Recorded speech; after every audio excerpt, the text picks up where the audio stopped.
Bonjour à toutes, bonjour à tous, c'est Stéphane des échanges de savoir de scénar. J'espère que vous avez la patate. Aujourd'hui, je reviens après un petit moment d'absence sur la chaîne pour vous parler de Covid-19, de tests conspi et un peu du film Hold Up. En fait, le film Hold Up, j'ai réussi à le débunker en partie avant qu'il ne sorte, avant que je n'en connaisse l'existence. Comment j'ai fait? Eh bien, tout simplement parce que des thèses conspi qui sont présentées ou tout de moins sous-entendues dans ce film existaient avant le film. Le film, c'est un peu un pot pourri des thèses conspi. En fait, ce que j'avais fait pendant le premier confinement Covid-19, c'était chercher à compiler, à faire une compilation des principales thèses conspirationnistes sur le Covid-19, justement. Là-dessus, j'ai trouvé plein de choses. Les États-Unis qui accusent la Chine qui accuse les États-Unis. Voilà, c'était un peu le bazar. Des thèses racistes, antisémites, pseudo-scientifiques, la totale. On a eu plein de choses. Et là, je vois que le film Hold Up sort, ça fait un moment déjà, c'était il y a un mois. Et je retrouve des choses. On me parle de l'Institut Pasteur. J'avais entendu parler de l'Institut Pasteur grâce à des fécateurs notamment, et j'avais fait des recherches dessus. Et puis j'ai découvert que ce n'était pas le seul institut qui était victime de ce genre de confusion. Pilbarack avait eu droit au même problème et à l'échelle mondiale. Mais n'empêche que j'en avais vu plein. Voilà, en cherchant.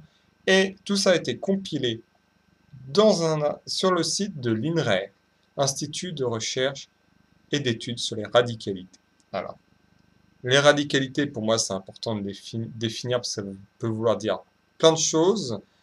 Selon l'INRAE, qui est une association, c'est toutes les problématiques qui touchent aux intégrismes, aux ultranationalistes. Donc, ça peut être des extrémistes religieux, des extrémistes nationalistes, racistes, etc. Et donc, l'association a trouvé intéressant qu'on parle de conspi et de Covid-19. Et ça touchait à des thèmes qu'intéressait le site parce qu'on a trouvé effectivement des antisémites, des racistes dans le lot. Et donc, c'était dans la ligne, on va dire, euh, de l'association INRAE. Et moi, j'étais très content parce que j'ai trouvé aussi des choses à débunker sur les pseudosciences qui est plus mon domaine. Donc, en fait, c'était on va dire, une rencontre tout à fait intéressante. Le côté étude des pseudosciences et le côté étude des radicalités. Sachant que les deux peuvent être liés, et c'est le cas d'Hold Up. On a découvert que le réalisateur d'Hold Up, où il y a des affirmations pseudo-scientifiques qui sont faites, comme sur l'Institut Pasteur qui porte plainte, eh bien, il est dans l'article qui est sorti en septembre, hein, vraiment avant le film. Et ben, c'est lié parce que le réalisateur d'Hold Up, comme je disais, c'est quelqu'un qui appartenait à des sphères ultra-religieuses catholiques. Et donc, ça interroge. Voilà.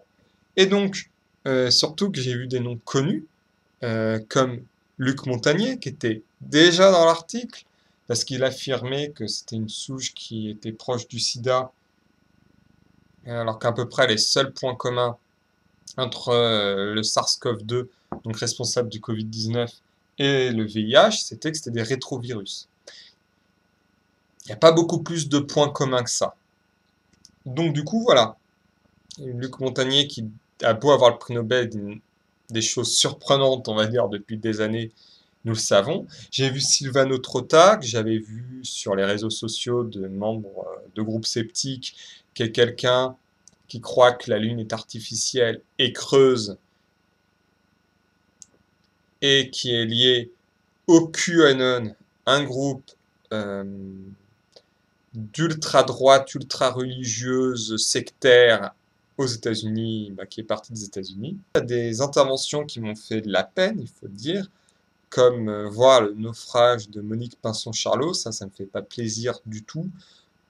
Parler des riches qui font un holocauste ou un massacre, elle dit qu'holocauste, effectivement, ça a ramené à la Seconde Guerre mondiale, donc on dirait massacre, mais c'est l'équivalent de dire que les riches, c'est une caste qui veut tuer les pauvres, de quelqu'un qui se réclame de Marx, de Bourdieu, c'est très surprenant. Marx ne dit jamais que les plus riches veut tuer comme ça les plus pauvres. À la rigueur, il les tue dans des guerres, en déclarant des guerres entre puissances impérialistes, etc.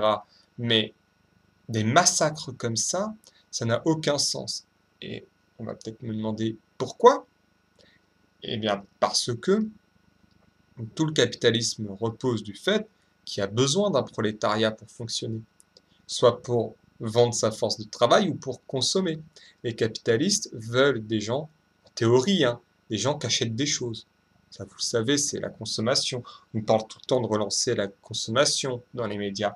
On veut que les gens achètent des trucs. Ben, si vous tuez les gens, ils vont plus acheter des trucs. Donc, c'est pas très intéressant.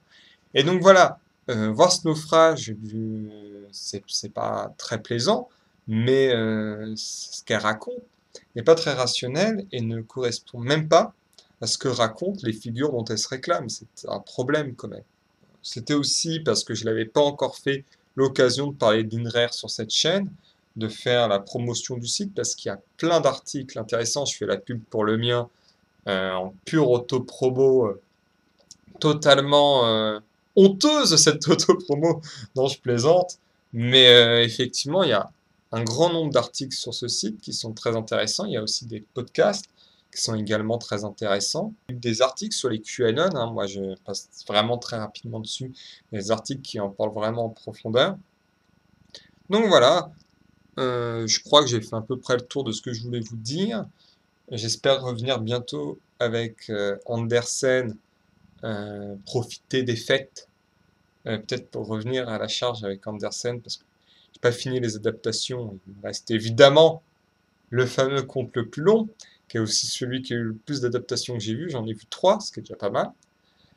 Et donc la Reine des Neiges, hein, et on verra que j'ai découvert, au bout de plusieurs lectures, des lectures absolument hallucinantes de ce conte qui regorge de messages assez surprenants pour le 19e siècle, vous allez voir. Donc, sur ce, je vous laisse, je vous souhaite une bonne journée, une bonne soirée ou que sais-je, et je vous dis à très bientôt sur la chaîne.